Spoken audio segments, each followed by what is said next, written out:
अद्वैतभास्करम् अर्धनारीश्वरं त्रिदशहृदयङ्गमं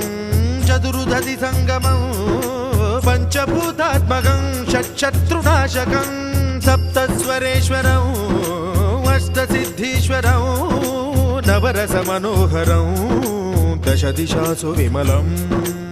एकादशोज्ज्वलं मेकनाथेश्वरं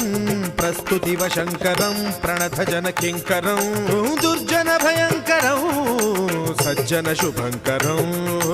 प्राणिभवतारकं प्रकृतिहितकारकं भुवनभव्यभवनायकं भाग्यात्मकं रक्षकं ईशं सुरेशं ऋषेशं परेशं नटेशं